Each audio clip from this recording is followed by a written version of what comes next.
Hello বন্ধুরা, কেমন আছো তোমরা? চলে আসলাম বিকালবেলা, প্রচন্ড রোদ, একটু খেলতে। পিচ্চি দুইটা খেলতেছে। রাস্তায় হাঁটলে তো গাড়ি আর গাড়ি, তো এই জন্য আসলে এখানে আসা। এখানে ওরা দৌড়াদৌড়ি করে খেলে।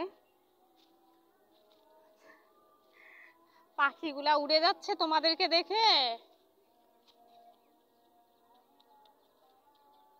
পাখি উড়ে যাচ্ছে, দেখেন এখানে কত খড়ি। তো খড়ি শুকানোর পর এরকম করে রেখে দিছে, কারণ এত রোদ। এই যে দেখেন, শুকানোর জন্য হালকা ভিজাগুলাও ঠিক এইভাবে রেখে দিছে যাতে শুকায় যায়। আর এটা মাচাং করে দিছে যেহেতু হঠাৎ করে বৃষ্টি হলে যাতে কাদা না লাগে। আর বৃষ্টির জন্য এরকম রাখে নাই আসলে। আর এখন তো বৃষ্টির সম্ভাবনা আছে কিনা আমি জানি না। তো এরকম করে কিন্তু অনেক সময় রাখে। আমাদের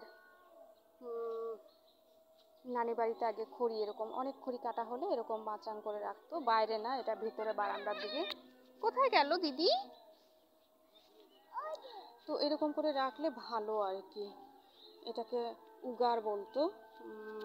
অনেকে অনেক জায়গায় এটা বিভিন্ন নাম। তো এই পায়ে পড়বে। এটাকে আসলে উগার বলা হয়। আপনারা কি নামে বলেন না ওটা অবশ্যই জানাবেন কমেন্টে। পায়ে পড়বে বাবা, এরকম করে না, পায়ে পড়বে। আর এখানে হচ্ছে পাট শাক বুনন করছে। পাট শাক তো খুবই মজা, এখন পাট শাক পাওয়া যাচ্ছে। আমার তিতা পাট শাকটাই সবচেয়ে বেশি ভালো লাগে, আর মিষ্টিটা মজা লাগে না। এই যে এগুলা দিয়ে মনে হয় কিছু বানাবে এরা হয়তো। অনেক বাঁশ দেখেন। আকাশে চাঁদ দেখতে পাচ্ছেন, বিশাল বড় চাঁদ উঠছে। গ্রামাঞ্চলে আগে চাঁদ দেখতে ভালো লাগতো যখন কারেন্ট ছিল না। আসো এদিক দিয়ে উঠে, এদিক দিয়ে রাস্তায় উঠে আসো। আগে গ্রামাঞ্চলে যখন কারেন্ট ছিল না তখন এরকম